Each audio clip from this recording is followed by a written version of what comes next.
Mayo experience. Mayo experience. Mayo experience. Mayo experience. Welcome to the Pat Mayo Experience, presented by Underdog. Code Mayo at Underdog right now. Get you a deposit bonus of up to $1,000 and a free pick in the Pick'em game. Tambo and I will go over some of these Pick'em plays for the CJ Cup. Byron Nelson. Later on in the show, you can always jump around to the time codes after the fact in order to find the spots that you want to see. Tambo, you took the week off last week. So did I. Did you play anything for the Zurich, like secretly? Secretly, yeah, a few small. I was checking it out there, actually. Shout out to Skyler. He posted out a lot of people. It was tough to get those 6-6s through. I think I played 8 to 10 lineups in that $20 whatever. I got a couple 6-6s, but nothing that did anything too crazy. I did pick up a ticket for one of the bigger fantasy golf world championship satellites this week. So like your style of play there, getting through the next round. Well, good luck to you. I hope you. How many seats do you have right now? Just the one? One so far, yeah. So you need to, yeah. You can get up to what, like 10? You can get up to 10. My goal is 3. Just like last year. Yes, 3 is a good number to move through with the 3 rounds and have your opportunities throughout it. So everyone always asks how to get to that and what sort of plan you have. It's if you're not going to get the 10, I think you stop at 1, or you have something like if you have a budget for these tournaments, then for these qualifiers, then I would be able to play through that a little bit to try and get a couple more, because typically the more you have, the better position you're in. That's what we see at these things. Yeah, I mean, that actually makes a ton of sense. When there's only so many people in the field, the more entries that you can have, the better off that you're going to fare. Reminder to everyone out there, we're doing this live. You can always catch it after the fact on Mayo Media Network, so please subscribe. Or to the audio podcast on Apple and Spotify. Subscribe to that too. Help us out just all around, and smash the like while you're here as well. What do you make of this slate with Scotty being so expensive? Yeah, it's interesting. We begged for this earlier in the season. We're like, if we could just get Scotty at a proper price, it'd be great, blah, blah, blah. Looked at it a ton yesterday. This really feels, Pat, like going back to the week where we were like, okay, he's not going to be 40. He's going to be 50.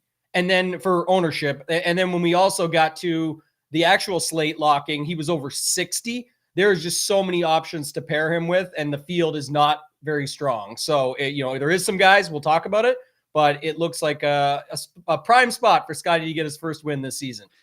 I kind of disagree. In a weird way. I mean, yes, he's perfectly set up. You can't disagree. It's Scotty Scheffler. But you can disagree, but you can't say it's not a prime spot for him to pick up the win. It's definitely the best chance, I think, field-wise, he's had all season, is it not? Field-wise, yeah, you're absolutely right. Although this is a full field of 156. And I just think this course lends itself, I don't want to say to bad players, but I think that bad players can play well above their baseline at this course because it's essentially a glorified Corn Ferry setup. Yeah, don't disagree on that part. That's what I was saying. So that, yeah, we're on the same wavelength, different way of saying it. But I think that's really what I'm looking at is just, how it's going to affect what we're doing. I think it's going to be interesting. Obviously, I just talked to my dad the other day about one and done, and we're going to talk about that in a second. But it's like people don't really have Scotty, but even if they do, they're not going to use him here. So it's not something you have to worry about for that. It's really, I think, the betting market. Your whole card could get wiped out, certainly, but you can bet in different ways. And there's a ton of things that you can do with that, which I'm sure you'll go through. And then with Underdog and the daily stuff. And then when we get to DFS is going to be the big decision. But I think that's kind of the concept here of how you got to look at this slate, this event, and the way it's set up with Scotty versus this field. Well, how do you feel like the optimals are going to go with this? Do you think it's going to be Scotty and 5-7K guys who are at the very bottom? Or do you think it's going to end up being more of a balanced build? It's definitely going to be with Scotty. Yeah, I honestly think we're going to see Scotty over 50 again. They did not. I know the price went up, but the problem is that there is like 20 guys from 6,500 to 6,900 on top of the fact that there's all these 7Ks. There's over 40 guys in the 7K range, and they're all very viable. So anyone who thinks you can get a Scotty with 5 different guys easily that are all lower owned and still be fine. So that's going to be the optimals this week, or the way most people are setting it up. I think that you're going to see Scotty with a bunch of the exact same guys. So this could be a nice week to pivot off of that and just have Scotty with 5 random guys.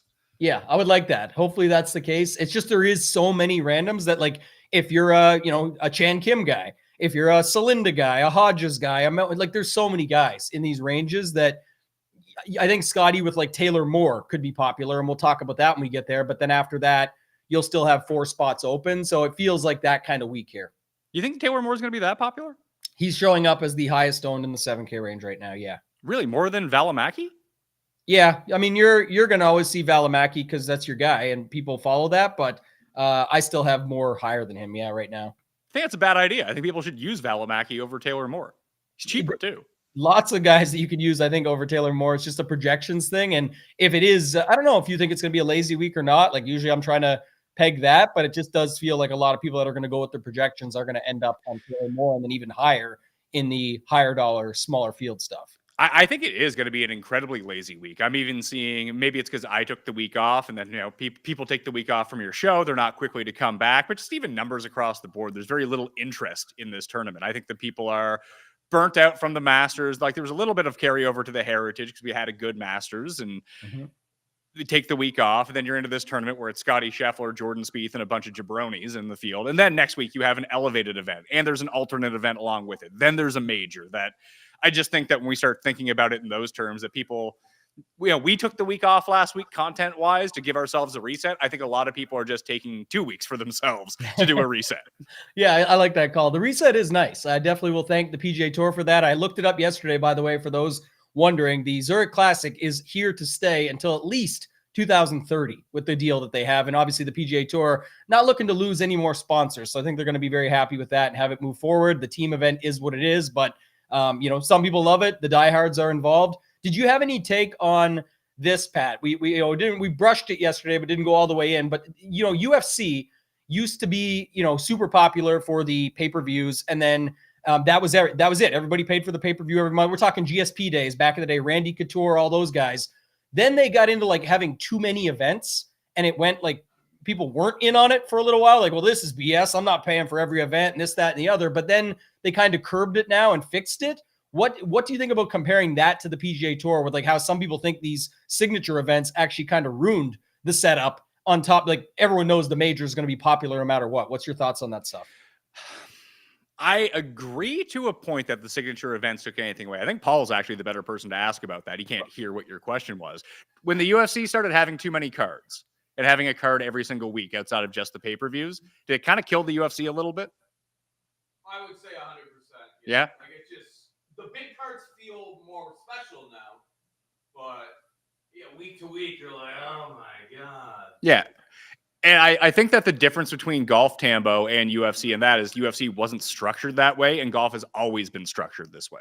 Yeah, I would agree. I think that's it too. And that's like the only thing I would say that's funny to Paul's point there is that's what kind of did make the pay-per-views become the big deal now versus for us, the majors have always been the big deal. So it's not even about the majors. And it's the opposite effect, I think, of like you mentioned it, RBC Heritage got some carryover, but I think that was because Rory just won the Grand Slam and the golf world was buzzing. Typically, we've seen, Pat, these signature events are not buzzing as like the special events. They're just way better than the normal events on a week like this, where you're like, okay, at least I got all the guys here, right? So all the diehard fans are going to be involved no matter what. But for the general public, I don't see them being like, oh man, the Pro-Am Pebble Beach, this is going to be amazing because it's a signature event earlier in the season, obviously, but you get what I'm saying. See, I actually disagree with that. I think there should be more signature events early in the season.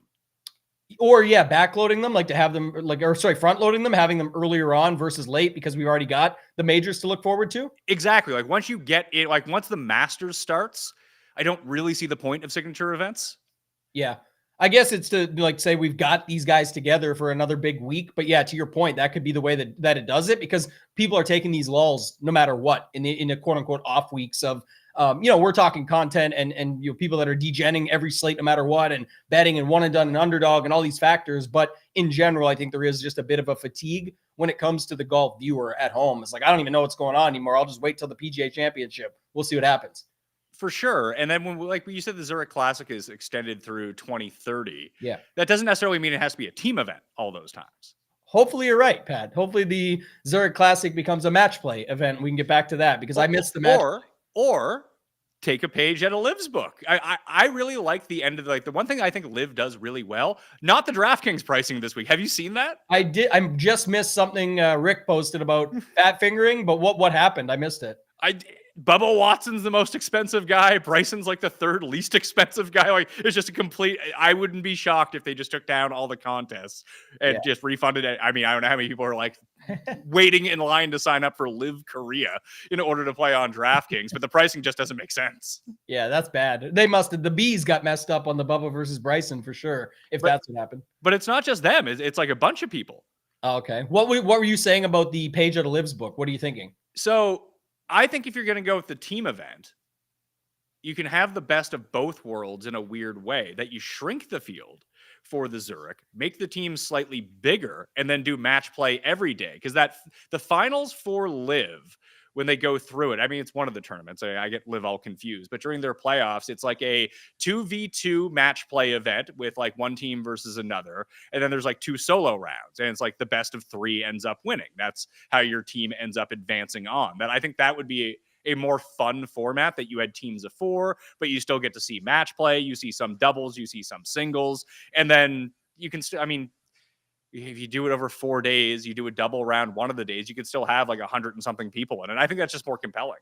Yeah, something along those lines. Obviously, there's something to the factor of, I know that it's a time factor of like, you don't see Ryder Cup for X amount of years. You don't see President's Cup for X amount of years, but obviously people love those formats. And I don't think it's just because it's the time factor of waiting for it. I think people just like that format when it gets it going in its own right of only once in a while. If we did it once a year, some way, shape, or form like that on the PGA Tour, I wouldn't be mad at that either, but definitely miss the match play. I think with the, the ability to get better. It's just the problem is they never get better with their coverage. But man, everyone's on the course. Like I get that they have a hard time with the Sunday stuff, but you can just divvy it out differently or something, or do it a way where you can be able to show more golf shots and still fill the broadcast. I think that's the key. And Ryan makes a good point in the chat as well. It's just a cut at all these things, like the ones that we see earlier on in the year for both the Genesis and Bay Hill, and we'll get it again at Memorial when the signature events come along. It is more compelling with a cut. It really is. Even 100%. If you're only cutting like 15 guys.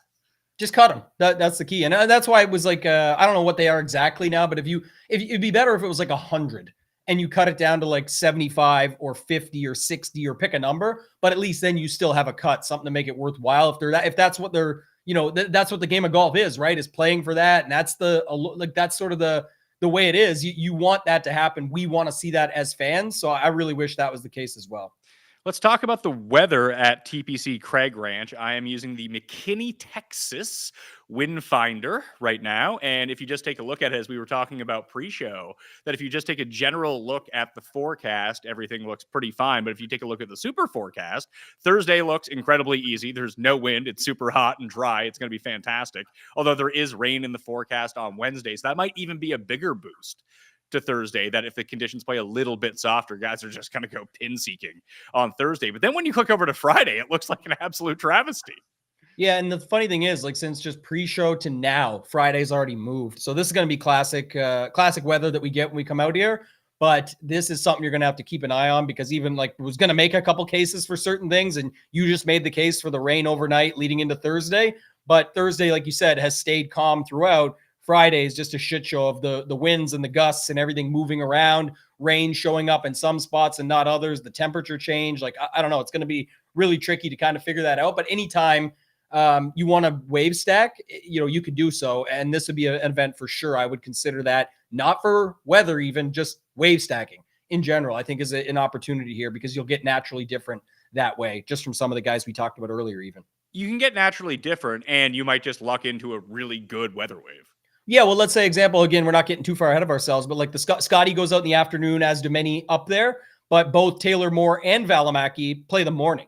So if whoever it ends up being that ends up higher owned of those two, just saying an example, that's going to be a common value play. Some people will maybe even play all three together. If somehow you just luck into it, like you just said, and I was trying to make in the case for, that's where you could just end up different in that way, right? You just say, you know what, I'm going to move off this guy just because he's in the morning, and I'm going to play somebody else instead. It just works sometimes. All right, well, let's get to the bets for the week. I haven't really changed much from anything. I'm using the odds from Cool Bet. There's a super boost up there right now. Well, it's just a boost. The PME weekly boost. There are two of them, and you get each of those every week on Cool Bet. So if you're outside of Ontario in Canada, you can play on Cool Bet. Would highly recommend that. They gave me a Ben Ann up to 30-1, so I'm going to continue to roll with that. Although every case that I've made this week points to Ben Ann not winning at all. I don't know what's wrong with me. Why do I like Ben Ann here? I think on the whole, when you take a look at it, like, is he ever going to drain enough putts to win one of these events? I don't know, man. I hope he does, though. I really like this guy, and I know why you like him here. Like, he's been playing pretty well lately, and then he's got good results here. I mean, I think he's a fine play. It just depends on, can he close? And that's what you're hoping for when you're betting him at whatever it is, 30-1 or the number. Yeah, 30-1. Then I took Jagger at 37. He popped up in everything that I was looking for. And then when Jeff kind of pitch me the case, the one good thing about Jagger is, his driver might get a bit wonky, and the rough is grown up this year versus some of the other years. But I don't know how big of a difference that's actually going to make. But if he can spray and pray at a course, that's usually where Jagger succeeds. And at least half the time he can putt. So I've actually seen him close on one of the comp courses in Houston for this, and he's just played well at all of the comp courses. Why I like Jagger. So I got him, Ben Ann at 30. I got Jagger at 37-1, and then I dropped down. I took Jake Knapp at 66-1. He played in the final group here a year ago, coming off a nice run at Zurich, and he's just been playing pretty good golf all year long. And again, this is another just take your driver, hit it as far as you can, and hopefully you're hitting your irons and make some putts throughout the course of the week. So at least I know that he has a bit of experience here. He's won in Mexico, which is one of the comp courses I was looking at, and even played well at Farmers at the same time. So these are all the courses that I'm putting into a bucket this week. It was in my write-up inside the newsletter. Sub to that for free down in the description, by the way. And then I played some each ways. Big bombs down the list. I got Kevin Yu at 70-1 with 8 places, Valimaki and Toasty at 100-1 with 8 places. And I just played Celinda straight up at 125-1 because the site that I would use to play the each way odds on him had him at like 70-1. I was like, yeah, that's a bit too much value to be giving up here when I know I can bet him outright at 125-1. But I really like Celinda. The only other guys that I was giving some credence to, Jeff and I talked it through about Cam Davis on the Monday show, but his odds have fallen like 45 points. I feel like I missed the boat on him at this point. He was 140-1. I think he's 90-1 or 80-1 right now. And I have no faith in Cam Davis anyway, so I'm not going to be on him. But Hayden Springer was one that I was looking at. Just another one who typically plays really well at all of the courses that fit into the bucket that I'm looking at. Again, that's Farmers, Mexico, Houston, Detroit, and here would be the 5 that I would lump together. Yeah, Steven Jagger, I liked the early. I always like Jagger bombs, but he's the Scotty Scheffler killer, man. He can get the job done, even when he doesn't get the job done. I believe it was like a missed putt, and then Scotty saved him with his own missed putt to get the win that time. But just in general, I'm fine with that. That's an interesting one where it's like 37-1 on him, but 30-1 on Ben Ann. Ben Ann's playing better, played well here. I just think I'd definitely rather have the Jagger side for 37. So I'm good with that call as well. Yeah, it's funny because when we think about like to think about outright betting is so much different in that sense, because if they were the same price objectively, Andre, if I told you they were the same price and the same ownership, I think we'd all agree Ben Ann would be the better, more consistent play, wouldn't we? I'm the worst guy to ask for that because I like Ben Ann as a guy, and I talked about that just a second ago, but I've been on Jagger for years. So true, but if you had to say like, hey, one of these, if I told you the result, like same price, same ownership, and I gave you the result that one guy came 58th and one guy came 11th, I think we'd probably say Ben Ann came 11th. Like that's kind of his game. It's possible, yeah. I would side with Jagger still, but I'm a Jagger guy, and I have way more faith in him. That's why I said even outside of that example, at 37, I just would much rather click that than 30 on Ben Ann. I just don't have faith he's going to win. Yeah, well, that's the whole thing. Like when we're thinking about winning, we've seen Jagger, even in events that he doesn't win, make enough putts to, if the rest of his game came along, then he could have won that event. Whereas with Ben Ann, the game is always there. He just never makes enough putts to win. Yeah, they're both really close this season, at least of how they're kind of playing. Like Ben Ann will throw in an 8th and a 16th, but he'll also throw in a missed cut and a 52nd. Jagger will throw in a missed cut and a 52nd, but then he throws in a 6th and an 11th. So it's very similar, those two, the way they're playing right now. And maybe it's something to be said for that later on in some different builds. If you imagine starting a lineup like Benny Ann, Steven Jagger. Spoiler alert, the first lineup that I built this week was one of those lineups. Did it start with Benny Ann though? He was your first guy in? Yeah, Ben Ann, Jaeger, Knapp was my Nice. 1, 2, Okay, 3. yeah. So we'll get there, but yeah, I'm not opposed to that, Pat. I think that's an interesting way to do it. The one thing about it when we get there later is you're never speaking. It goes to one and done. It goes to everything you just said with win odds and betting, but you're never going to sort of make up the win equity for Scotty Scheffler this week for the betting odds versus, what you're going to build a 6-man lineup on DraftKings later. You're just not going to get there because he's favored by way too much versus the rest of the field. For sure, but it's basically betting the don't pass line and craps. Like, hey, I don't think Scotty's going to come inside the top 3, or he's not going to, if he doesn't win, I don't think that the difference in his DraftKings points without that 10-point bonus at the end is going to be substantially more than any of the other guys. And then after Scotty, like, there's no difference between even the high end guys. Like, do we really think that there's that big of a difference in this iteration of Sam Burns versus Jaeger or Knapp? Right. That's going to be the tricky part. The one downfall to it is the factor of like Scotty consistency. It's been second, fourth. It's still Scotty, right? And so that's the case versus even though Sungjae and Spieth and a couple of these guys, you could make a case that they've had some good results. There's no consistency really in what would be needed for them. So kind of the setup there is, and with so many guys in the 7K and the upper 6s, it's, even if Scotty could come 8th this week and still be enough if those other guys don't do anything up at the top. That's what people always got to remember. Even though it's an expensive price tag, it really matters what the others around him actually end up doing. And most people, you mentioned Ann, we talked about Jaeger, you just mentioned some others. They'll have a little bit of confidence in it when they're building, but you still need that to come through in the end for your lineup to matter. So it's tricky this week from that perspective. Sure. I think if you're starting the build like I just did, your entire thesis of the week is that Scotty Scheffler just isn't going to blow everyone out. He can have a good week, but not a great week. And then you'll need, and you're right. Scotty could come 8th and all these other guys do absolutely nothing. And then Scotty works anyway. But if it comes down to that, if Ben Ann beats Jaeger, let's say, that's an outrageous example. Let's say Ben Ann is 4th, Steven Jaeger is 7th, Knapp is 11th, and Scotty Scheffler is 3rd. Well, you can't build a Scotty lineup with any of those 3 guys in it. Therefore, you would have to be basically perfect at the top, which no one ever is. That I'm kind of hoping that the Scotty plus all the scrubs doesn't really work out, even if Scotty gets there, that you could piece it together the other way. Yeah, and that's what I said for sure. Agree. And that's the tricky part of it is there is from 64 or 6,500 up to 69. Don't have to like all these guys yourself, but I promise you there's people that like these guys enough. And there's like 60 guys that you can put around Scotty. So even in that example you just gave, Pat, there is a chance someone could have the Scotty with the winner of Ann or Jaeger and still be able to make it work via the 6K range, because there is a lot of guys from 6,500 and up that people will take chances on. It's just how do they get it all right together in the exact place, and what does the actual leaderboard with scoring for DraftKings look like at the end of the event? So it'll be fun when we get to the builds. Sure. Let's talk one and done. Do you know the show team that we pick and agree on every week is in 16th place in the one and done now? Yes, I do know. And that's amazing because it's right up there. I think I told you too. My dad got another winner. He had who won the last event before? The JT. He called JT. So he had Minwoo, Rory, and JT 3 for 4. And Papa Tambo is up to 50th place. So I got to shout out Dad, but nice to see our team up there as well. And it's still early in the season. I keep bringing his expectations down as well for right now, but just in general, it's an awesome place to be. And it's better than we were last year when we thought, what was the event when we thought Rahm was going to take us to the promised land and then it did not happen? Was that the PGA or the US? No, it was at Bay Hill way earlier on in the season. And that was 2 years ago now that we were doing that. We were in first place after the first round of Bay Hill because we saved Rahm for that elevated event. Yeah. And no one liked using Rahm in Florida. It turns out they were right. He was first round leader and then he sucked the rest of the week. But I went and logged in. It's like, oh my God, we're winning 80 grand. This is great.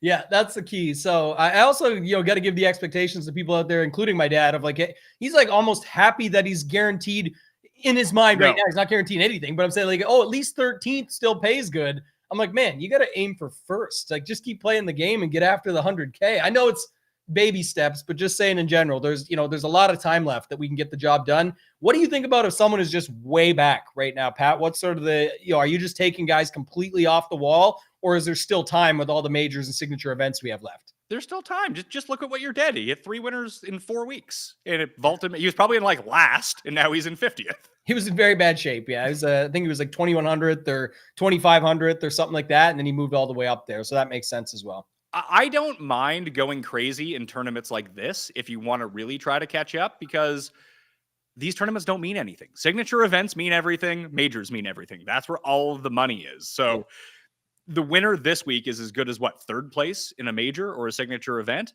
And you can get inherently different in those at the top of the board, because everyone's going to have, well, I'm saving Rory for this one. I'm saving a live guy. If you just don't use a live guy at the PGA Championship, you're probably going to be fine. Yeah, and I think that's a good call. I know it's not it may be obvious to some, but just to call it out, but like the Scotty thing, I think he's 33 or 37% available here. And I know some people just get frustrated. They're like, you know what? He's going to win. You do not use him here. Even if he wins, it's a bad use of Scheffler. It's a bad use. Exactly. That's what I was going to say. And you nailed it. It's just the main thing is you need, like you said, if you're behind, don't just say, well, a win's a win, I better take it. It's more of you need the win from him. And you got to hope it comes at one of the bigger events when you can use him when others don't have him, because his percentage is dwindling at this point. It's in the low to mid 30s is from what I believe, from what I remember seeing. Yeah, it's 33% right now. Yeah. So he's only available to 1/3 of the field, and there's 3 more majors left. There's 3 more signature events left. And I honestly think he's the betting favorite, co-favorite with Rory for the PGA Championship. He won the Travelers last year. He won Memorial last year. Mm-hmm. And I mean, I've blown, where did we blow Scheffler? We blew Scheffler at Pebble Beach, and he came in 6th. Like, it's a fine result. We got money out of him. It's helping. I would have, if you told me he came in 6th, I'd be like, yeah, I might as well save him for another time later on in the season when no one can use him anymore. Because there's also the opportunity cost of all of these things too. Like, let's say you use Scheffler this week. I don't even know what the first prize pays, probably like 1.7 million or something, or 1.5 million. That's great and everything, but you gained $1.7 million out of me using Scheffler when I burned Jake Knapp, let's say. Yep. The only time I'm probably going to use Jake Knapp that wasn't Mexico all year long.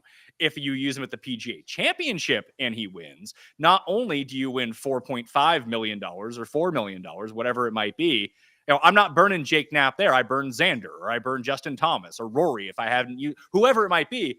You're gaining when, like, you're using Scheffler versus when I'm using a very top guy, and you're killing me. Like, that spread is really what makes the difference. 100%. Yeah, that's what I was trying to get across. You said it better. I appreciate that. That's exactly what people, I think, I just know this from past experience. People get frustrated at, because they're in no man's land right now. But like you said, it only takes three or 4 weeks or something. It's easier said than done for sure, but it's possible. That's kind of the whole point, what you got to remember. And there's going to be these runs that goes against what we talked about earlier. Like Pat said, it'd be nice to front load some of these signature events, but the proof and the truth is, they don't. So you do have tons of opportunities where you can go on a run of major, signature, major, or something like that. And then boom, you'll be right back up in the mix with a ton of the season still to go. So lots of time left. I think it's a good spot to be in. What are we thinking for this week, Pat? I don't know. I was just looking at the overall leaderboard. We have 12.9 million and we're in 16th. The guy in first place has 18.3 million with 4 wins. Yes, and that's another example too. He's up by 4 million over the guy in second place. And someone said it's over. He ran away with it. That's not true. No chance. Event. Like, it's one event away. He makes a bad pick, someone makes a great pick, and boom, he's right back in the pack and go from there. It's a great spot to be in for the time of the year, but it doesn't mean anything. We have no clue what the final result will be yet. So who do you think is popular? Ben and Steven Yeager? Do you think people use Spieth too? I just wasn't sure. It looks like people want to use him this week. I'm just not sure if it'll be popular and one and done. I don't know. I actually think there's a guy who puts together. I'll just try to find this on Twitter very quickly. The golf checker guy. Yes. Golf tips checker at golf tips checker. I find, honestly, it's a pretty good indication of how one and done is going to go, at least for these like smaller events, because everyone understands the job here. You're not using Scheffler, so who are you going to use? Probably guys that you're betting on right now. So the players that have been the most tipped this week with over 50 sources, according to him so far, Knapp is number 1, Valamaki's 2, Davis, Riley, Yeager, Toasty, Cam Davis, Sam Burns. I could see this being a big Sam Burns spot if people haven't used him yet. And then do people use Pendrith at all just because of the last year, do you think, or no? I don't know. That's interesting, actually. It just seems like there's not I haven't really heard a lot. Like, no one's betting Pendrith this week. He didn't seem to be like an overly popular DraftKings play. He just kind of seems like he's forgotten about. Maybe it's a good time to use him. Yeah, you can't play a guy. No way he can win twice, so you definitely can't use him for that reason either. So I think that's just always the feeling people have, right, when they're going into it. But just looking at the board, I guess I don't know. I was in on Benny, but it sounds like he's going to be popular. I like that call that you had. And then there was somebody else you said, oh, Knapp, but I think he's going to be popular too, just by the sounds of it. So who are the other guys you were considering? One of the Højgaards could make sense.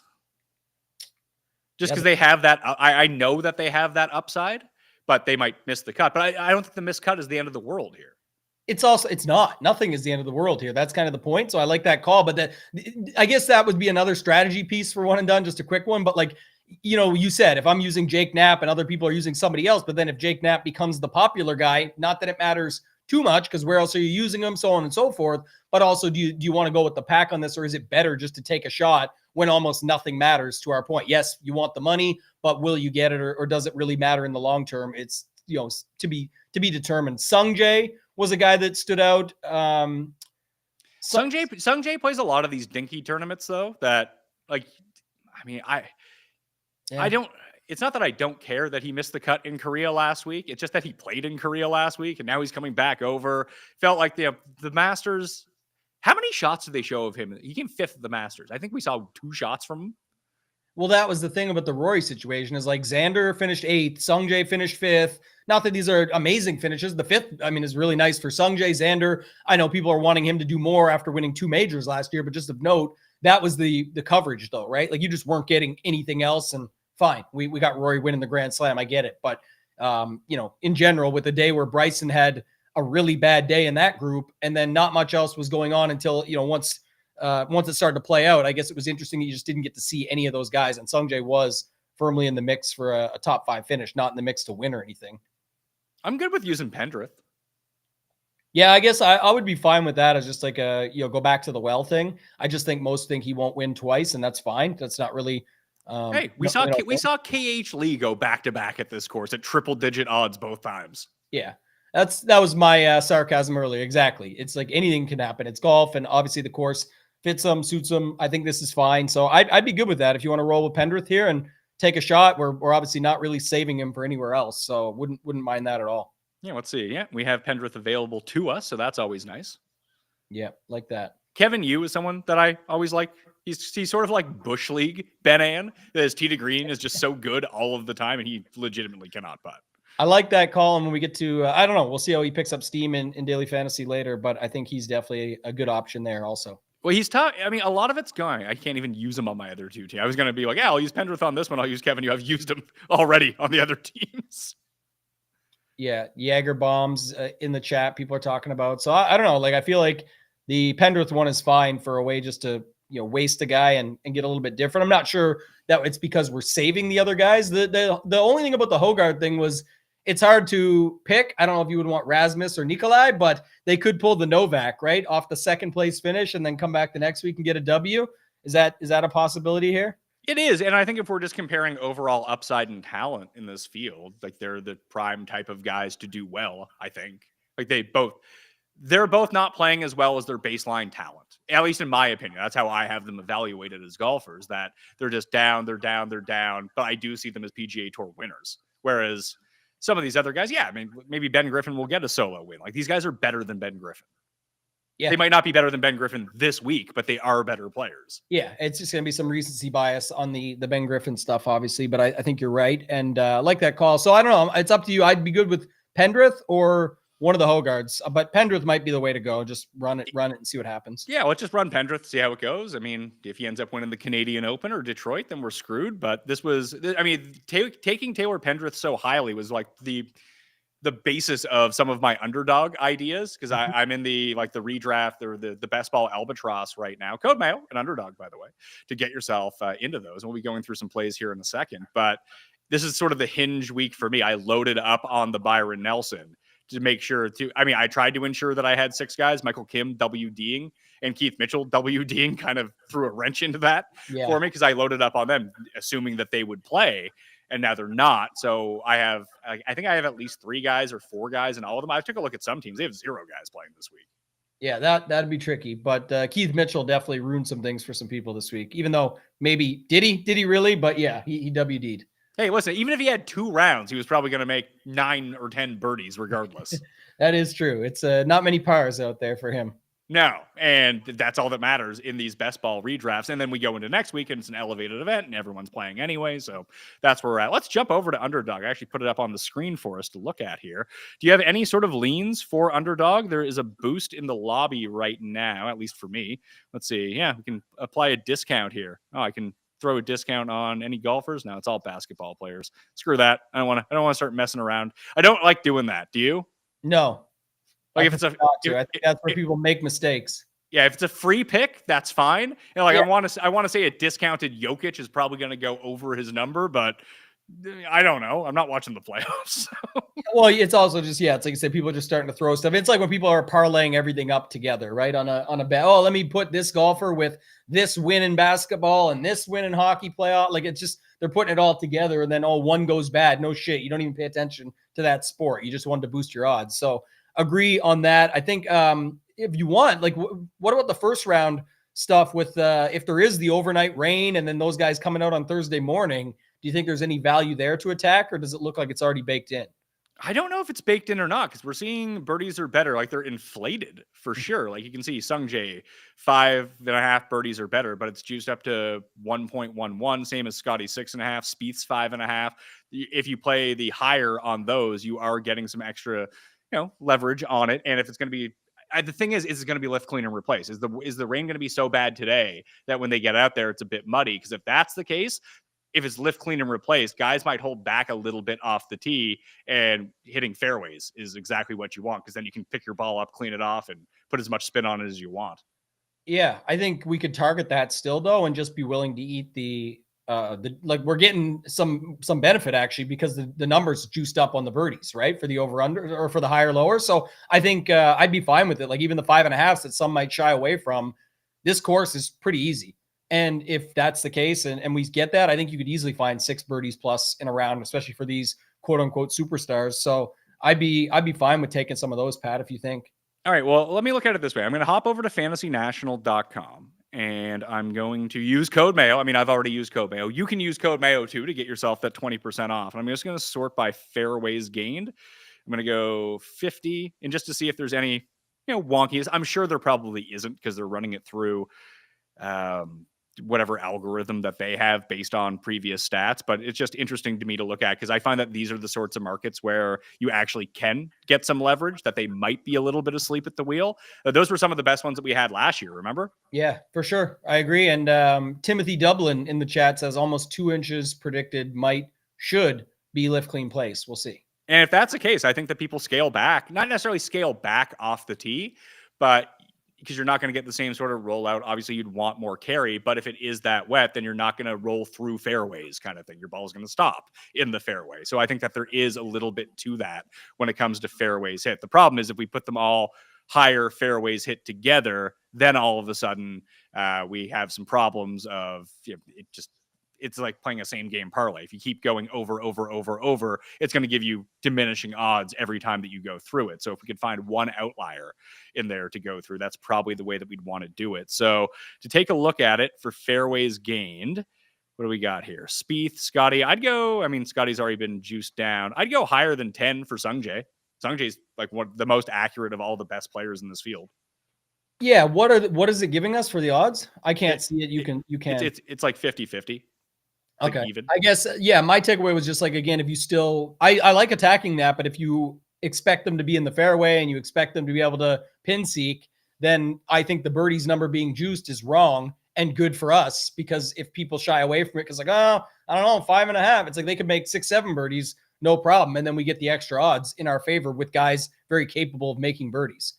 It's true. So what if we do Sungjae's always, his score is 67.5. His birdies are better 5.5. I'm good with taking, and if we include fairways higher for him, it allows us to throw in the higher of the birdies are better on 2 different people and not get dinged. Yeah, that's what I'm saying. You're kind of pairing what we know here, or marrying it together of like Sungjae hitting the fairways feels the most likely. And then you don't have to worry about the birdies as much, and you take the birdies on the other guys like you had up there. So I'm good with that approach. I like that. All right, so do you want to we can take Scotty higher. Do you like 6.5 birdies? That's a lot of birdies or better. Well, we're not taking his score. That's where I think other people make mistakes on Underdog as well. We're like, well, if he's going to make that, I may as well just take his this under this or is lower than this score or whatever. But it's he can make bogeys. If he does, it doesn't matter if we have the birdies in hand. So we need 7 birdies from Scotty.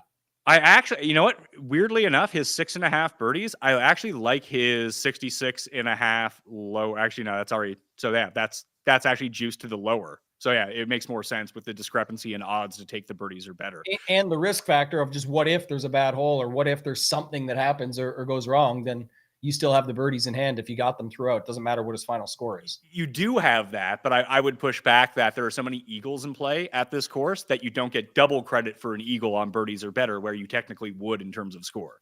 Yeah, you would, but I would still take the birdies or better and just count it. All right, we can do those 2. That gets us up to 3.36. We can throw Siwoo, 5.5 birdies or better, and now we're up to 6.5.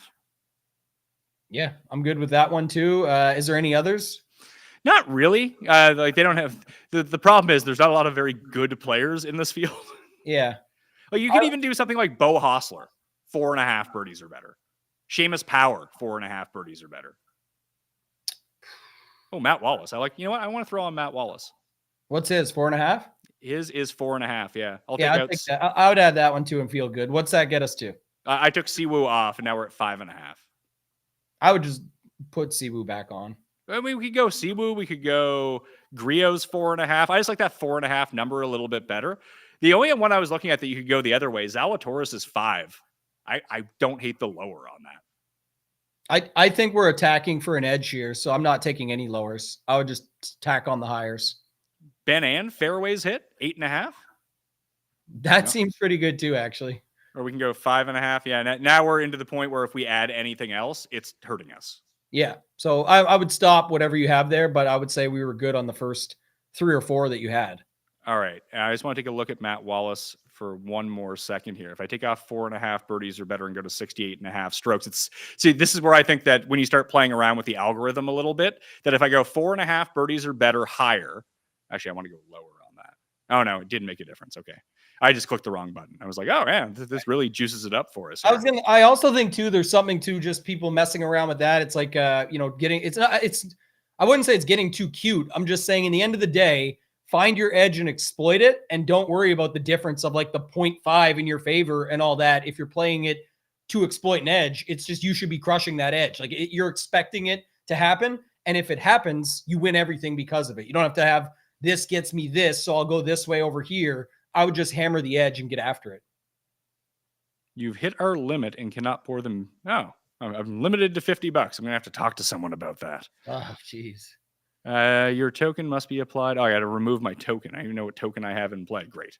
I'll figure this out for later, but these are the 3 that I'm going to go with. Wallace, higher than 4.5 birdies. Scheffler, 6.5 birdies higher. And then fairways hit higher on Sung Jae. And this is all in the hope that it's going to be wet and with lift, clean, and replace. And let's remove that. Oh, that's how I do that. Oh, that's easy. Even if it's not, I don't think that bet is dead by any means. Oh, and I wasn't limited. It was just because I had that weird token on. We're good. So we got it in. What was there the we go. odds? 5.5. So 100 pays 550. I'm going to throw that into the chat right now.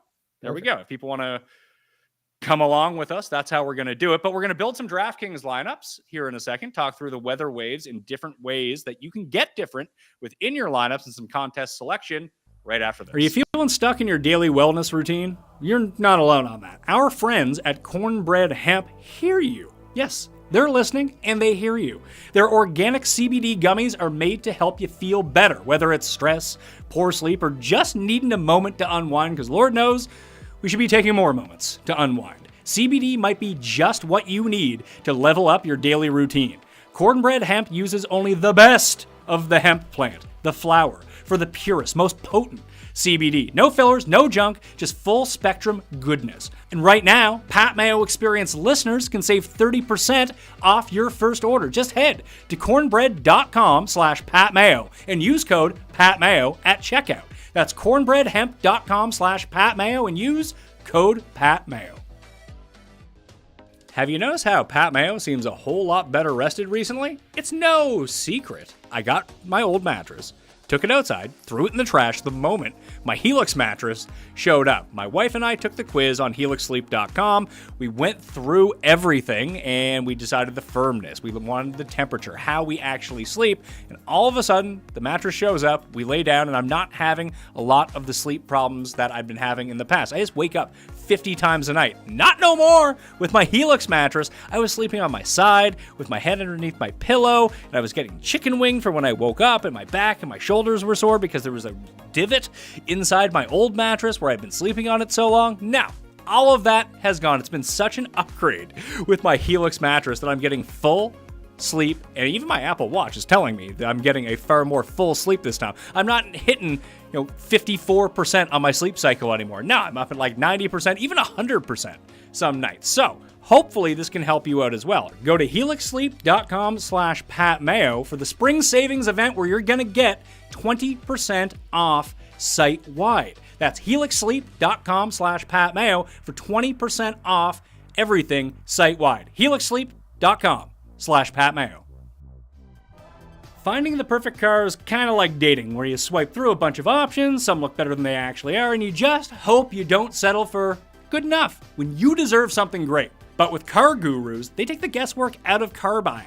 Real price analysis, vehicle history, price drop alerts, and the best deals. The best deals!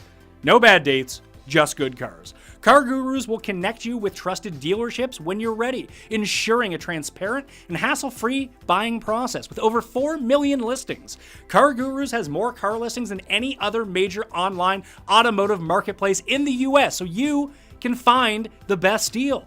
CarGurus gives you control on how you shop and how you want to shop with the tools, information, and data-driven deals ratings you need. It's no wonder SimilarWeb estimated traffic data shows CarGurus is the #1 most visited car shopping site. Buy or sell your next car today with CarGurus at CarGurus.com. Go to CarGurus.com to make sure your big deal is the best deal. That's CarGurus.com. CarGurus.com.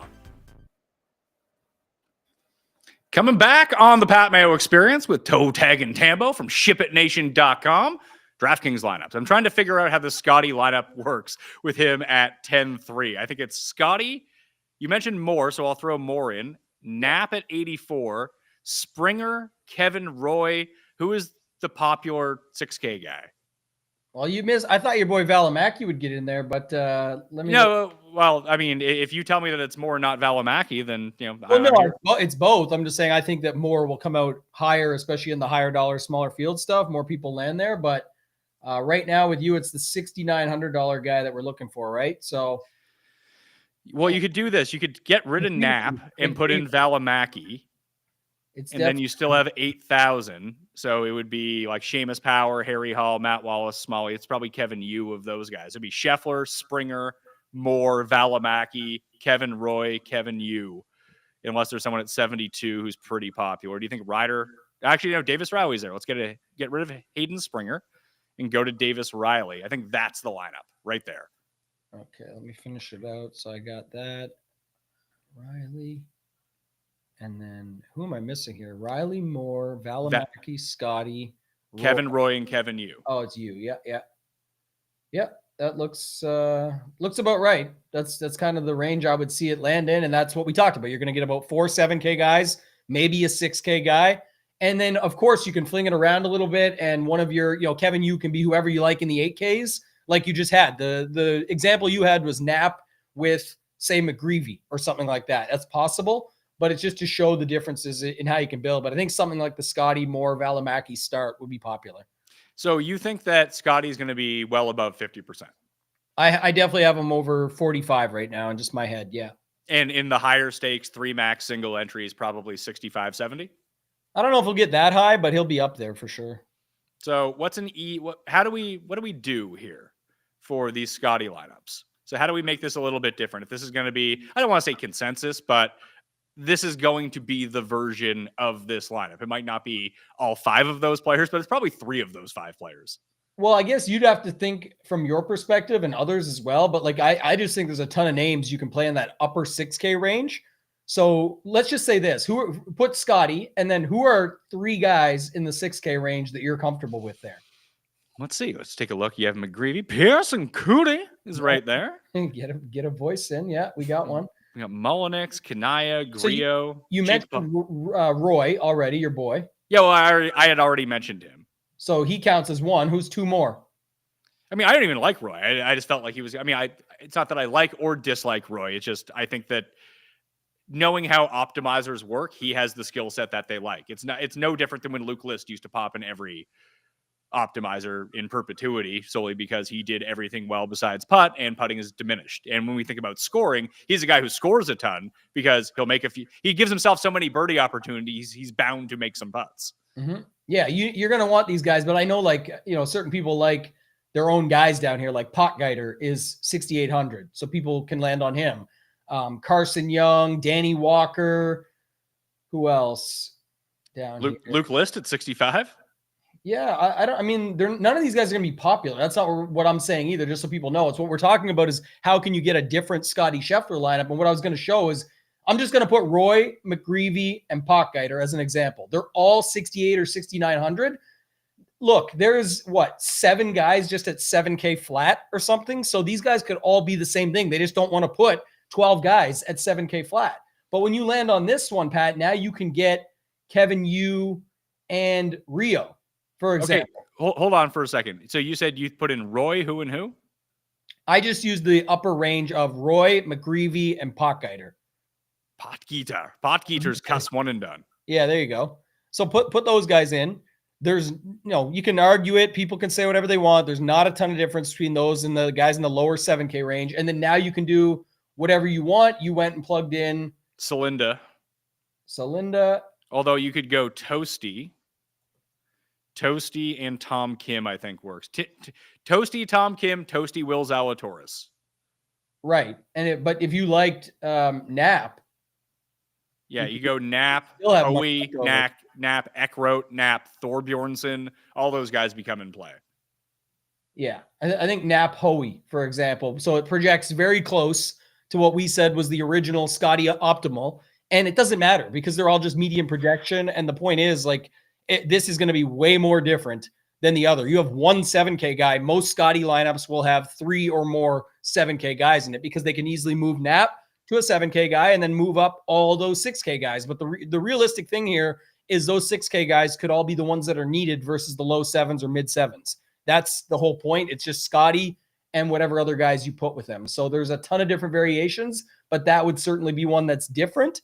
And then also, if you took Hoey up to somebody else in the 8Ks, you can easily fit Scotty and 2 8K guys in as long as you feel comfortable moving one of your 6K guys down to a little bit lower. Who would it be for you then? Like, let's say we take Knapp and we bring him down to, is it like Harry Hall and Seamus Power?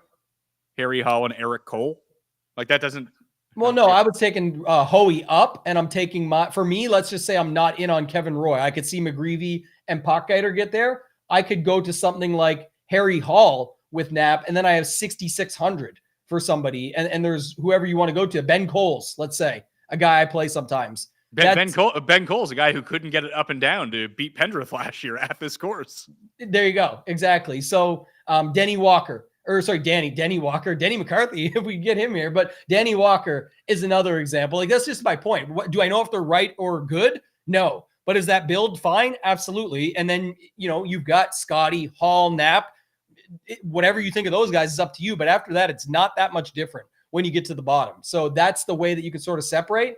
The other way is if you go Scotty, pick a 9K guy, and then land in that same range. You can't have Knapp and Hall. You have to pick your 9K guy, whether it's Benny Ann or Jagger or whatever, but you land in the same zone.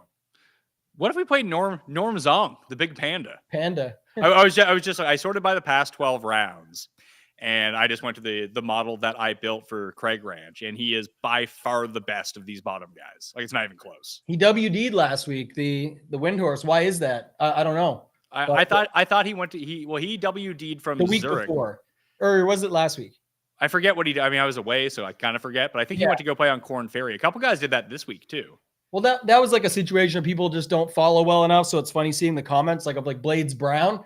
they're like, why would he ever pass it up? First of all, the kid's like, what, 18 years old or something? And with one more good event, he basically like locks in his tour card, I think. And then then he's going to be the guy that's going to come top 20 to get the tour card that way anyway. So this is for like, he's so close to like special temporary Corn Ferry Tour status that of course it'd be better for him just to guarantee his path versus playing one event like this and hope to get a W or something. And he can just do it his own way and be just fine. So it's not that crazy to me. It's more common than people would think, in my opinion. What's EVR been up to? That guy doesn't seem like he plays golf anymore. Now your boy in the chat, Ryan Shepard, he already wrote EVR week. That's his guy. He doesn't ever seem to play. Is he playing overseas and I've just missed it? No. He played at Punta Cana, missed the cut. Man, he's been really bad. Like really bad. Maybe it's just he needs the field strength to pop out of it.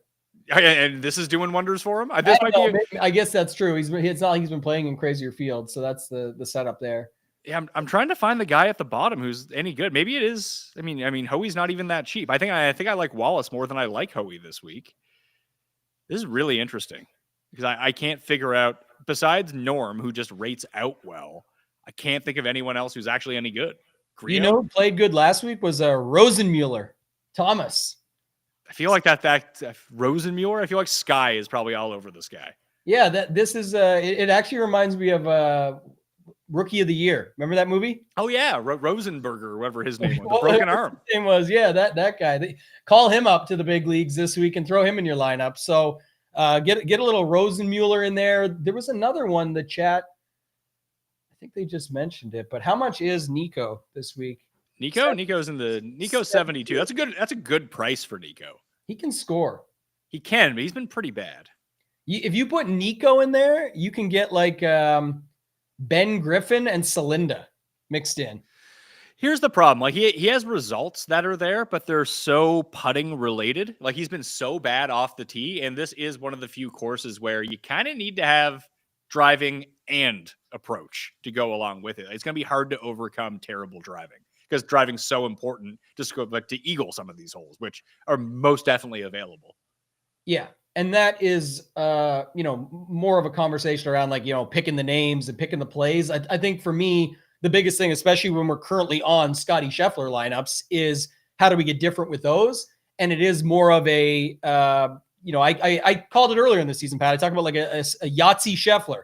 Like you're playing Scotty, you're rolling the dice with the other five and hoping to get it right. Probably don't want all guys like that where you like have a case to make against all five of them, because then you need a lot more to go in your favor. But I think taking on some risk with a couple of those guys, regardless of what the stats say, the course fit, all of that, it's more of just, would they make your lineup different down there? And then pick your favorite of those. If it's not Nico, then go to somebody around him that makes you feel better about it. But there's a lot of guys in this range that you can play, and hard to, really make a case for or against. You can do it for all of them, I guess is what my point is. Like Joel Damon, Doug Gim, Matt Kuchar, Davis Riley. Who else is down here? Nick Hardy's down there. He's a big bomb it and hit some irons and never make a putt guy. Yeah, so it really depends. But like you mentioned Springer earlier, and like there's just a ton of different guys, Putnam, you name it, that people could make a case for here. So that's why it gets tricky to go in on somebody like Moore or Valimaki, even though they may fit it or feel good. Valimaki may fit it fine and you love them. That's great. But you could easily see when there's literally 45 or 50 guys around him that you could roll with it. I'm referencing the article that I put out earlier this week because that's where I actually have it saved. And it is, I remember I said those 5 courses that all kind of share similar results, crossover leaderboards with each other. Yep. So the guys, Christoph Ventura does surprisingly well at those. He's $6,600. Pot Geeter's 68. Adam Shank is $6,600. Now I'm saying Denny Walker. Danny Walker is 66. Hayden Springer is 7,000. Dylon, got himself into the field. He is $6,700, and that's in 24 rounds. Cade Cummings in 6 rounds.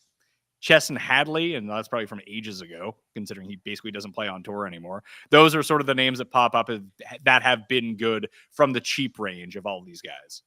Yeah, and you can do some crazy stuff with that. Like, that's a prime example. It's funny, though, that's the case, because that's what I was making earlier.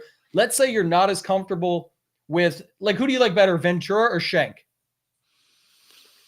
Let me take a look at Schenk for a second. I have no idea what he's been doing. He's been so off my radar. Cut. 1, 2, 3, 4, 5, 6. He's missed 6 of his past 7 cuts. So not Shank. Let's go with Ventura. So prime example, and this is only like 10 points off the original build that we had. You can go Scotty with Benny Ann, and then it gets you Springer, Potgieter, Ventura, and Walker. Ben Ann, Ventura. Who else did you say in there? Potgieter? Yeah, Potgieter. Yeah. Springer, who came up on that list and who you brought up earlier. And I don't think he's going to be very popular at 7K. He'll maybe get some, late steam or something, but if he's 6-7%, I don't think that's going to matter. And we'll see where it ends up. And then that landed on Shank versus Walker. And I just went with Walker. Yeah, you could do that. Shank, right? It could be Coles. It could be whoever you want there. I'm just saying that's the. Just taking a look at Hoshino.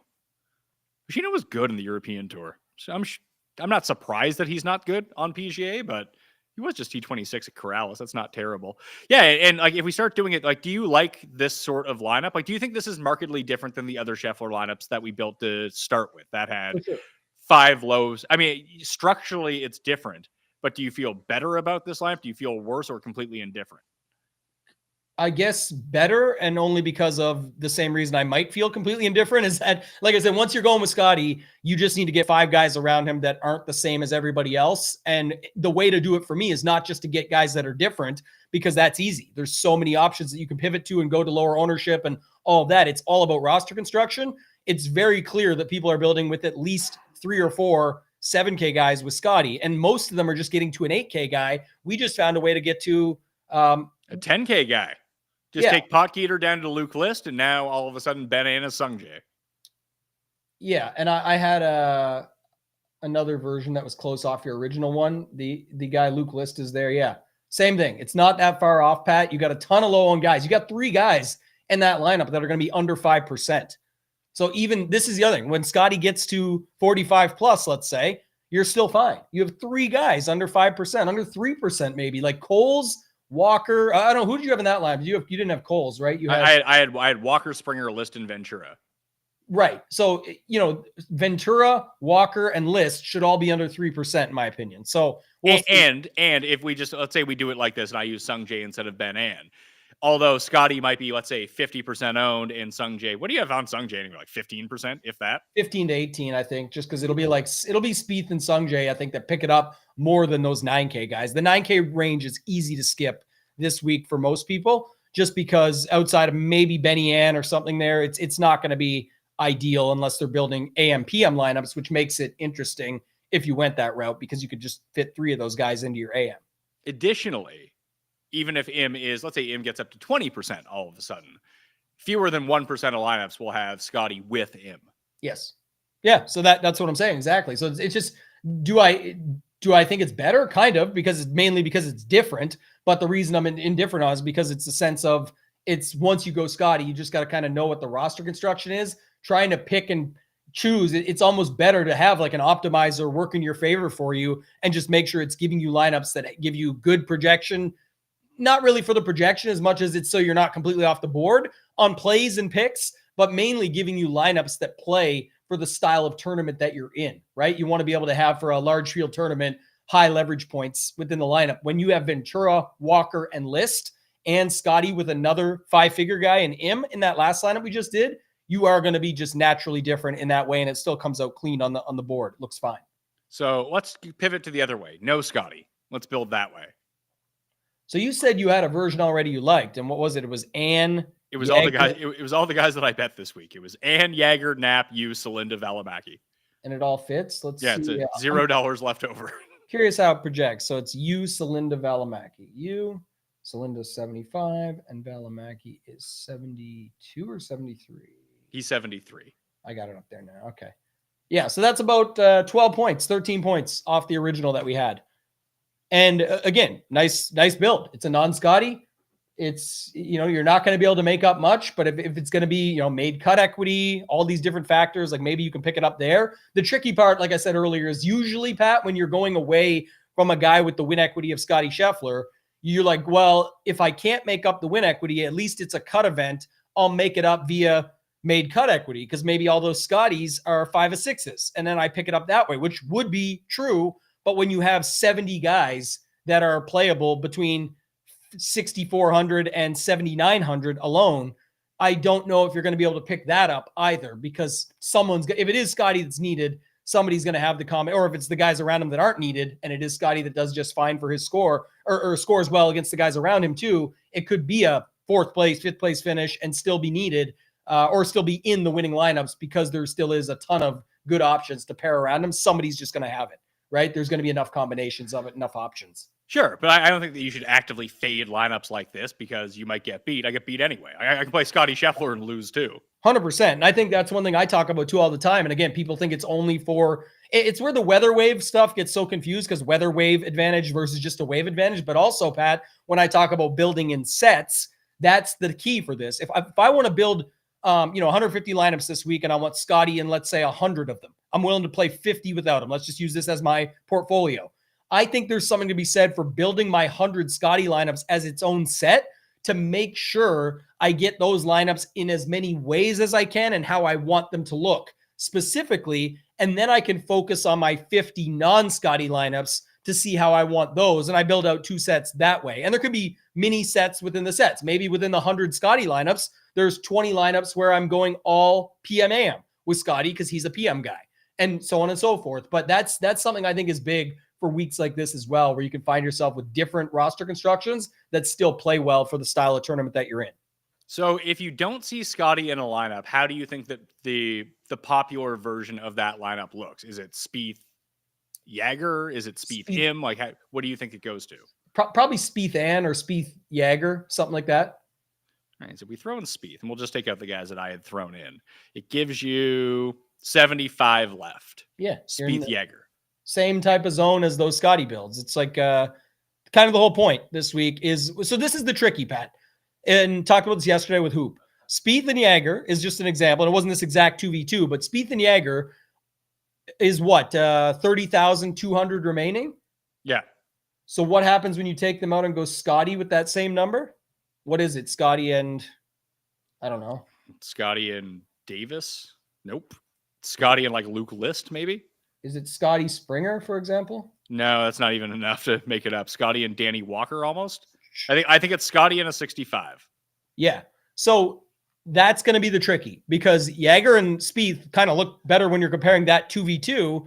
But if Scotty comes through or don't forget, it's not just List. Everyone said, well, that's stupid. List sucks, because they have their own opinion on List. They're not remembering that someone with an optimizer or someone playing 150 lineups has Scotty with 5% List, 3% of Walker, 8% of whoever else we talked about down there. Like, there's going to be so many of those combinations that if it's not Jaeger and Spieth, that combination is going to run you over with tons of different opportunities around it. So that's where the tricky comes in. Scotty makes it to be a bigger decision for sure. How about your boy, William Mao, the chairman? Baroff likes that guy. He always talks about him. So I've heard about this guy for a while. He's made 3 cuts in a row. He had a T6 in Puerto Rico. He made the cut at Farmers. He's doing enough damage, at least just making the cut of courses, and he's $6,500. Oh, there's Nick Hardy. Love Nick Hardy. Lose so much money on this guy. I used to bad. A lot of money on him. I have stopped, and it's been much, much better for my bankroll.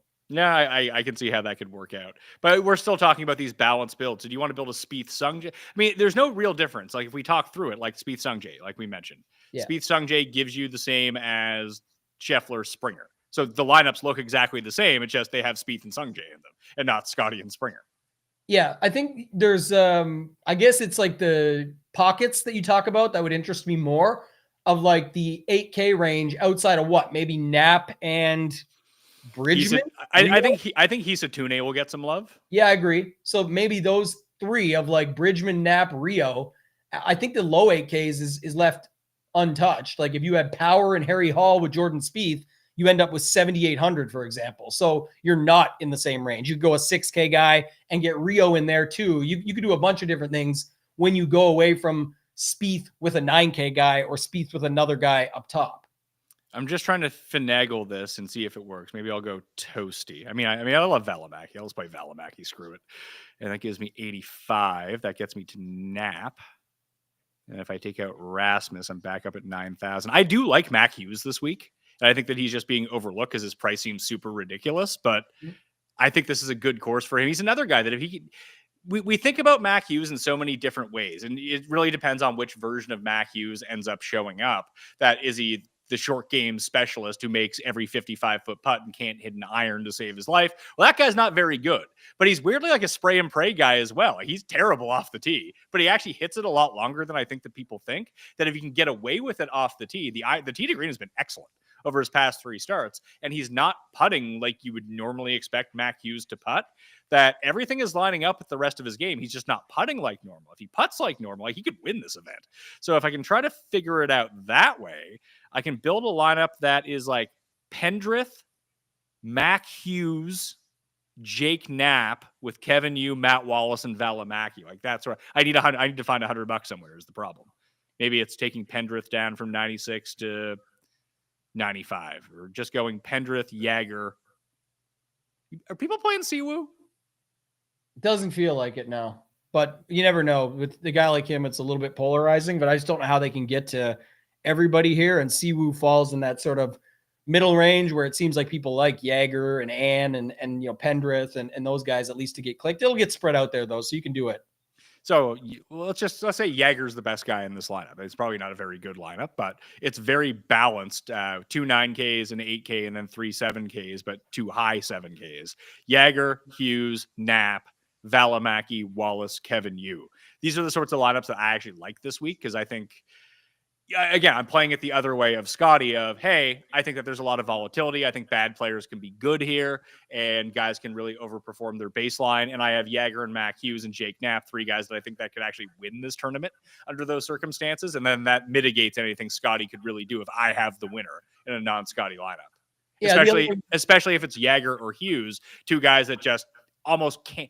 We went through how they could be paired with Scotty, but just aren't going to be paired with Scotty because they're too expensive. Yeah, for the most part, they won't be. And then that's to your point as well. Like even like, why I'm not super high or talking about much on the projection side of things is that's the whole thing is Scotty's medium projection is just so high this week that it's factoring in like, him getting there. When you're building like this, you're saying he's not, the lineup's in the garbage. If not, if Scotty wins, then yeah, all these lineups are in the garbage. Same with your betting card, et cetera, et cetera. But you're building for that not to happen. So you can't really be too shook by the fact that it doesn't have the same projection that a Scotty lineup does because you're building for it to not. So you're using medium projections, but you're giving one of these guys the ceiling when it gets there, if not more, right? So that's the setup.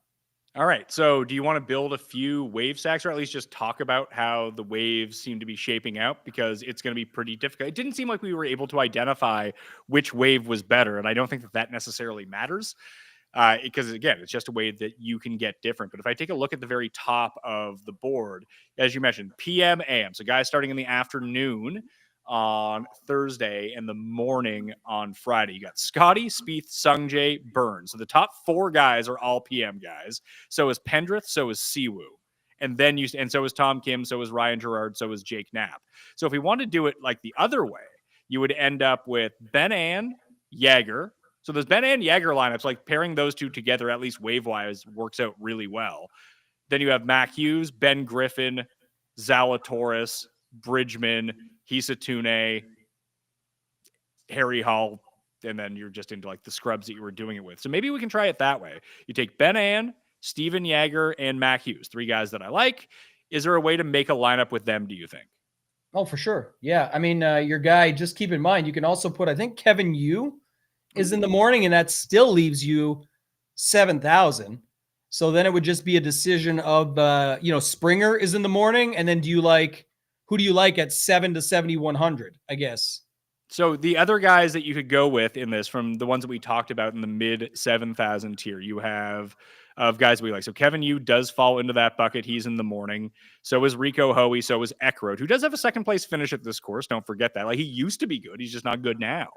Thor Bjornsson's in the morning. So is Kitayama, Lee Hodges, Matt McCarty, Taylor Moore is in there as well. Valimaki is a morning guy, and Toasty's an evening guy, in case you were wondering. Do you like Woodland this week? No. Yeah. I had no real interest in him anyway, but Valimaki. So if we throw in Valimaki, what does that give us? I think it gives us a close call. 68. I was trying to get to it here. And 68's Griot. I don't mind that. Griot's been fine. Like that's a PM AM lineup if you wanted to go with it, because Ben and Steven Yeager are the two highest priced guys as part of that build, as are the only good guys playing in the morning. Really. What did you land on? Griot, Valimaki, you? Yeah. Yeah. There you go. And then if you take out, would you take out Yeager or Ann? I kind of like the Hughes call and I want to keep him. So, you know what? I was just looking at that. And if we just re-import that lineup, we can take out Ben Ann and make him Nikolai or Rasmus Højgaard, who's 8,900. And then we can just take Griot up to 76, which I believe is Michael Thorbjornsson. So 76, yeah. Thorbjornsson and Kitayama are both in the morning. You can use Taylor Moore in that lineup too and leave $100 on the table if you wanted. Yeah, Taylor Moore. That'd be a good way to use the Taylor Moore chalk even with Valimaki together, because it's like who will use them but put them with those guys, for example. Yeah, this way you fade all the 8K. Actually, no. Rasmus is $8,900. So 93, 91, 89, and then one upper 7, 2 mid 7s to go along with it. I like Thorbjornsson more than I like Taylor Moore, just objectively, so I'd rather play him anyway. What about I guess not. Lee Hodges, 11th at the Houston Open. Was he? Yeah. He got hurt for a while, didn't he? Isn't that what happened to him? I can't remember. I think it was like a small injury or something, but yeah, he's right there too. I thought was interesting for a build. Yeah, Misted Valero's ball striking has been top notch. Did he play in did he play last week? Do you know? I don't think. I think it's been was it the Texas Open the last time? Yeah, Valero was the last one that he played and he missed the cut. But his ball striking numbers have been off the charts good. Yeah, he's just an interesting pivot there. The same price, the same. It's funny you say that, because like when I take a look at it, so I mentioned Houston as a crossover. He was T11. Then I mentioned Farmers. He was T9 there. Yeah. Let's go with Lee Hodges. Welcome to the squad, pal. Yeah, exactly. There you go. And then and his stats, at least his when you take a look at his profile card, it looks significantly better than Taylor Moore's. Taylor Moore can't hit an approach shot. That's not new for Taylor Moore. I think he won a tournament with losing strokes on approach because his driving and his putting and his short game are so good. But it's also the inverse too. If he ends up becoming chalky, I don't want the guy who loses 2 strokes a week on approach, because that means one of his rounds is going to be really bad, more than likely. And if it happens on Thursday and Friday, you are absolutely shit out of luck. Yeah, there's a lot of different builds you can do within this if you're staying on the AM, PM, and it's just going to get you naturally different. So I think that's something to keep in mind when you're looking at it. If hope for the best, you're just kind of building it and hoping for the best. But in reality, there's, you are getting different, and these builds aren't horrible on paper for fading Scotty anyway. And you're giving yourself 2 chances to get there. Scotty bad week, not needed, or whatever it might be. But then also, what if there is some type of edge flip or that gives you better made cut equity or whatever it might end up being in your favor that really helps? That could be a way to do it. So like that.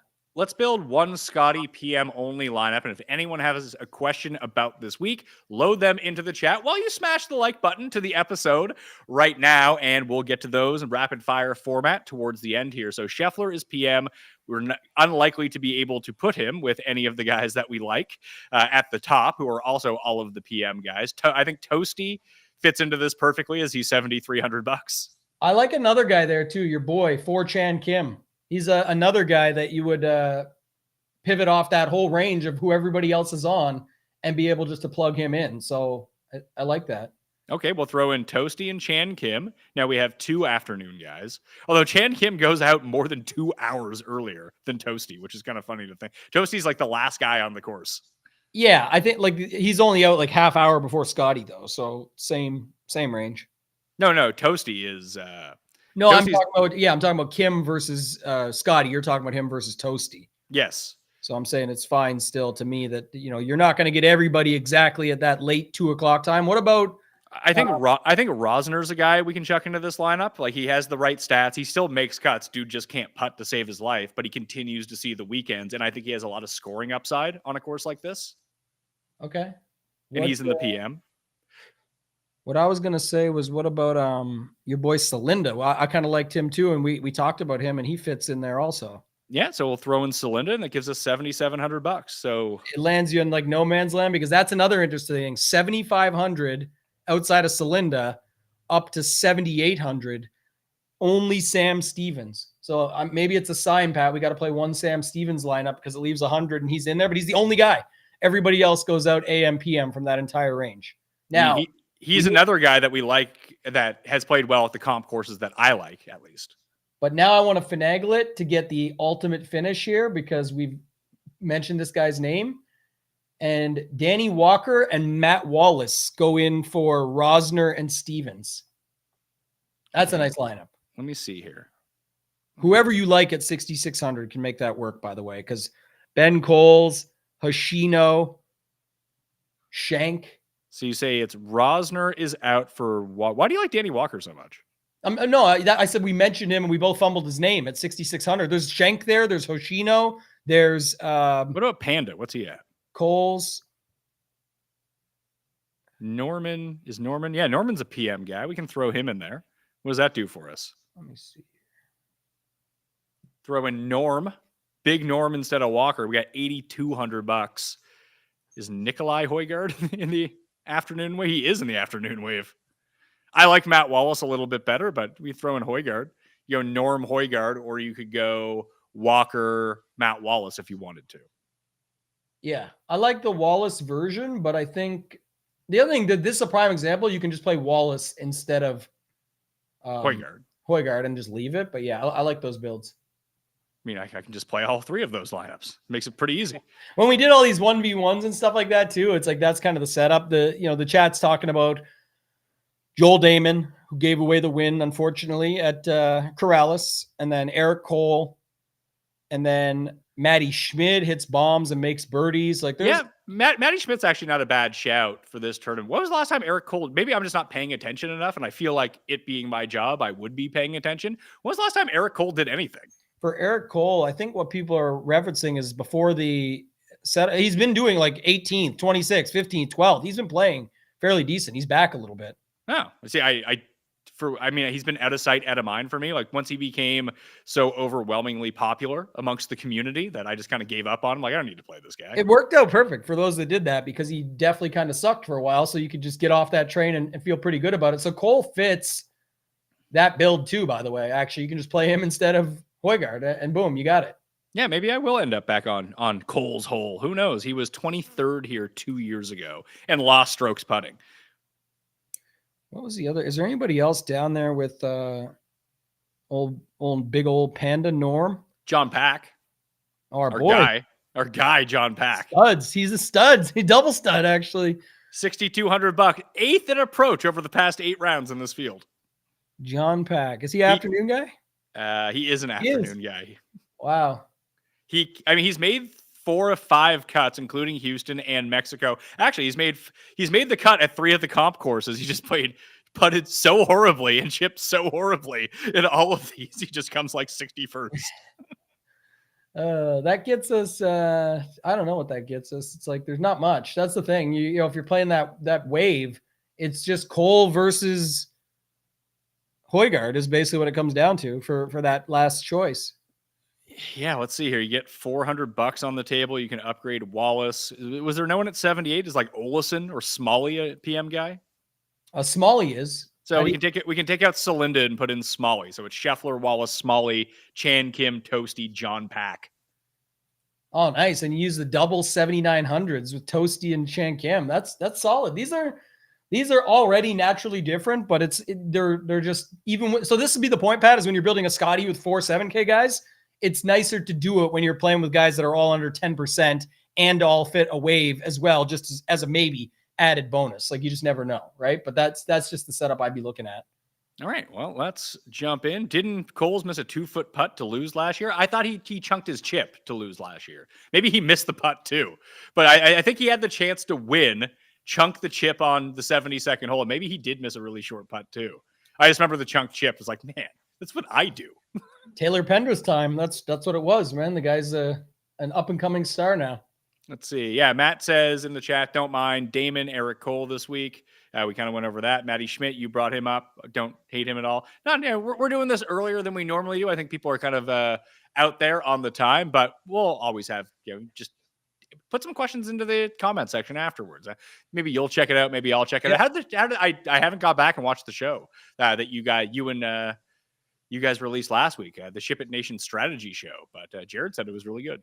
Yeah, a lot of people liked it. Good comments on it. Luke is an awesome dude. Does a ton of stuff for us over at Ship It Nation. So he hopped on the mastermind project with me. It's almost May, so it's the mastermind relaunch. We got everything going on with that. But Ship It Nation, place to be. Go check it out. You can use code Mayo. And then Saber Sim, I talked about a little bit too, just doing a ton of good stuff when it comes to that. So lots going on over at Ship It Nation. I know, like you said, it's a bit of a downtime for some after the first major ends, but there's a ton of majors coming up. And whether you're signing up for Fantasy National, Ship It Nation, whatever it might be, it's a good time because any of the monthly packages are going to include both the next major, the PGA Championship, I believe is Truist, a signature event, and then Memorial as well. So I think it's like everything for the next month. You get PGA Championship, the Truist, and the Memorial on top of this week and the Charles Schwab as well. So there's some great events coming up just for golf alone.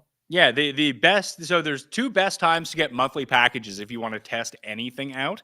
I would say that now is a really good time because you can get used to the tools on a tournament where people aren't doing all that much. FantasyNational.com/Mayo, or you wait until the Monday of the PGA Championship. So you get like the 12th to the 12th, which brings you through. You get two majors. You get PGA Championship through the U.S. Open. Yeah, the best time for sure. I think this is a great time to get involved, start learning the stuff, getting better at it. And we're not too, I always, say this, but football comes back sooner than you know it too, Pat. So I know we're just getting into golf and we think it's so far away, but the draft was last week and now we got all kinds of stuff that's just sort of on the horizon. So lots of fun stuff on the way. Well, my wife had made mention of that to me because I've taken 3 vacations in 3 months. I went to Dominican, I went to Pinehurst, and I went to Europe last week. She's like, aren't you really jamming in like a lot of we can do? It's like, well, football starts in like 2 months and then I'm at my desk for 7 straight months. So if we don't do it now, we're not doing it. Mm-hmm. That's right. So yeah, if you're someone who works in the football content business, then now's the time to go do that. Follow Tambo on Twitter at ToeTaggingTambo. Tambo, not Tambol. Code Mayo at DFS Mastermind and Ship It Nation will get you a discount over there. Do you guys have a live? Is James doing a live tonight? He's not right now. GS Luke, actually the gentleman that was on the show with me there last week, and for those that know him and follow, he's hopping over and starting doing the Wednesday evening show for the time being. So he's going to jump over. I think it's 7 p.m. Eastern, I believe, is the time. But Ship It Nation YouTube station, go check it out. Subscribe there as well. We appreciate all the support from the Mayo Media Network and love hopping on and doing shows on both sides. All right, you smash the like while you're here. Tickets for PME Live June 7th in Toronto are on sale now. They're selling quickly. You can still get some, and you can find the link to buy those down in the description. Canadian Open's going on that weekend, so if you want to go watch some golf, come to the live show, smoke a cig with... Yeah, you could probably coax Kenny into smoking a cig with you if you really wanted to. I'm sure you'd have to twist his arm, get him a drink, and then twist his arm a little bit. He'll be smoking an entire pack with you outside. So you can come meet the entire crew from Mayo Media Network, and I would highly recommend that you do that, all right? Tickets available right now.